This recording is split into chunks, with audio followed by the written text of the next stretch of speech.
Hi everyone, Kevin here from Golf Guy Reviews, and in today's video we're going to be taking a look at the brand new limited edition Air Max 97G golf shoes. Now these are a spikeless golf shoe from Nike and they are based on the original Air Max 97 running trainers, and this is an absolute stone cold classic. The colourway, as you can see here, is in what they call the silver bullet, which was the original style for the trainer. And they've got some interesting features to them, and we're going to take a little bit closer look in detail at some of the design features, see how they fit, see how they feel, and I'll let you know what I think of them.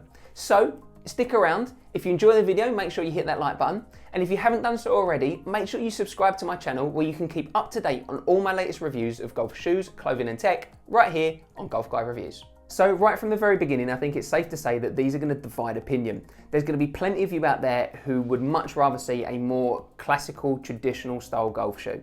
In which case, you know, you've got the Tiger Woods shoes from Nike, you've got the React Vapor 2s from Nike, you've got the Victories from Nike as well. Much more classic designs. These are very, very much a casual wear on and off the course style golf shoe, based on the absolute classic, the Air Max 97 trainer. As I mentioned before, these are in the silver bullet colorway. Personally, I've never been the biggest fan of the Air Max 97 design. It's just not for me. I was always a much bigger fan of the Air Max 1s or the Air Max 90s. Here I've got the Air Max 1 in the brand new mesh upper. If you want to check out my review for those, you can click the link at the top there. So personally, I prefer this style. But as I say, these are still going to appeal to a lot of people out there because this is an incredibly popular trainer and very, very important in the trainer world with the way that they used the full length air pocket there. So, you know, I completely understand why Nike have decided to turn this into a golf shoe. Taking a bit of a closer look, so you can see here you've got several layers of material that make up the Air Max 97.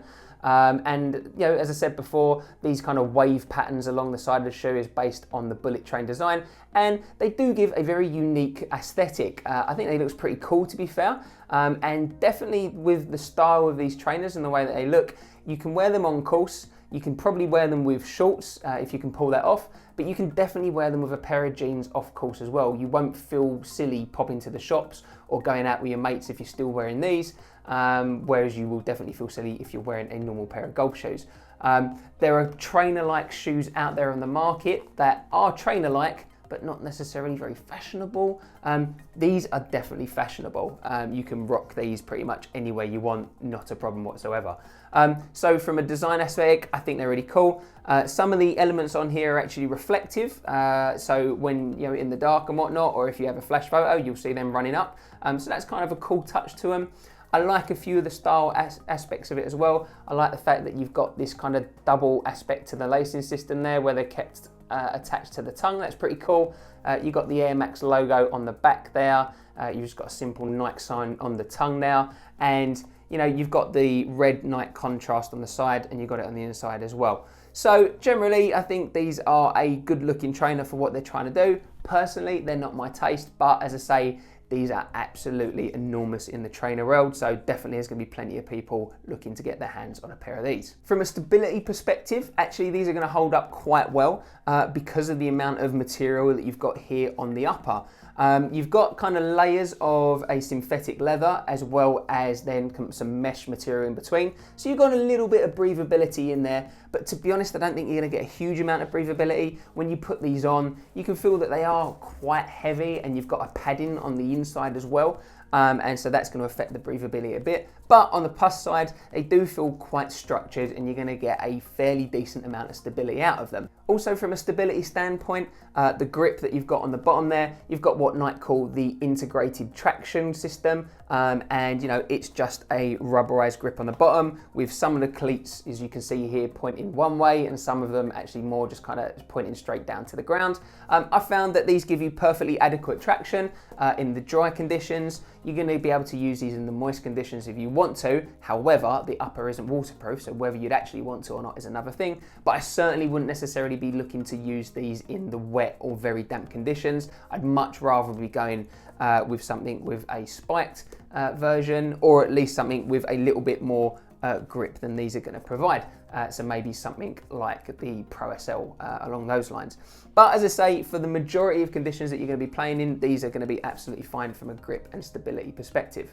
In terms of the softness underfoot, then Nike are using a full-length Phylon midsole foam, which is that white part there. You know, that's a foam that Nike have used in tons of trainers. It's used in the Air Max 1Gs as well, and it's, you know, it's quite an old foam now, and it does a perfectly good job. It's quite soft, but they're not going to be the softest trainers out there on the market. They're not going to give you a totally squishy feel. And actually, when you combine it with the air bubble as well as the traction on the front, it all kind of sits up quite high. You do sit up quite high in these trainers. It is quite a thick combination of foam and pocket and traction on the bottom. So if you're the type of player that really likes to feel connected to the ground and feel low to the ground, then these might not be the ones for you, because you are going to feel like you're sitting up in the air a little bit. It's almost as if for these ones, it's style and look over function a little bit. So you've also got a almost full length air pocket there on the outside of the shoe. It does run right to the back, and you can see it at the back there. And it runs about 3/4 of the length along the bottom of the shoe here. On the inside, you can see that the traction actually takes over there. And that's understandable. Where you're going to be swinging and, you know, rotating on this part of the shoe, then you don't want to be bursting your air pocket or anything like that. So that's why that's kind of been specifically designed that way. So the full length air pocket, it's going to give you a nice extra bit of comfort, a little bit of bounce in there as well. But when you balance that with the quite sturdy, rigid part of the grip, then these aren't going to feel as soft as your trainer versions. It's the same with the Air Max 1Gs. They're not going to feel as soft as a trainer version of the Air Max. That's just the nature of the beast. They can't be that soft and still give you the grip that you need as a golf shoe. But they are quite a comfortable golf shoe.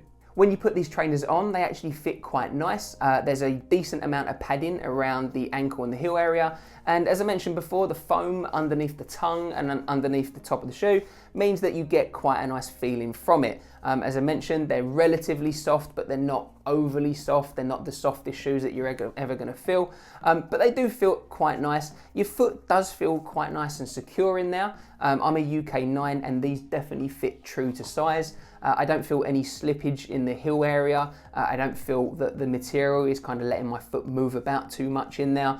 So they've got a nice amount of stability. I think they're going to be somewhat breathable with the way that there's some mesh material there at the top. But as I mentioned, that's kind of covered underneath, so you're not really going to feel the benefit of that. But in terms of the fit, they do feel like these are very, very comfortable trainers right out of the box. I wouldn't have a problem wearing these for 18 holes, not a problem at all. And definitely wouldn't have a problem wearing these out and about after the round of golf as well. I could easily drive to the golf course in these, play my golf, and then drive home again. So in terms of comfort, I'm actually quite impressed with these. So Nike set out with a specific goal of being able to turn the Air Max 97 into a golf shoe. And for the most part, I pretty much think they've succeeded here. I think it's a good looking shoe. I think it's done well. I think it actually looks quite good as a golf shoe. I think the colorway goes really, really well. In terms of the comfort, then it's very, very comfortable on. They've not done anything special with it. There's no, new technology or anything there. That's old school foam just around the collar, and that's just a padded tongue that you've got in there. But it fits nice enough, and they are stable enough for you to be able to play golf in. They've had to make some compromises to the original look to make sure that you'll be able to have the grip that you need and the stability and the durability for you to be able to play golf in the conditions that you're going to want to be playing in. But overall, I'd say Nike have done a really, really good job.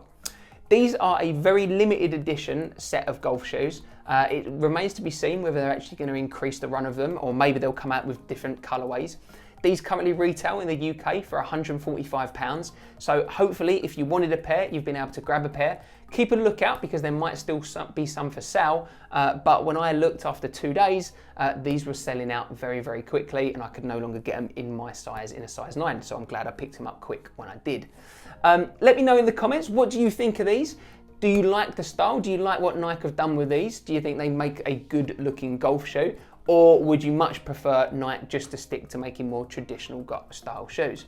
Let me know in the comments, let me know what you think, it'd be cool to hear from you. If you enjoy the video, please hit that like button and make sure you subscribe to my channel where you can keep up to date on all my latest reviews of golf shoes, clothing and tech right here on Golf Guy Reviews.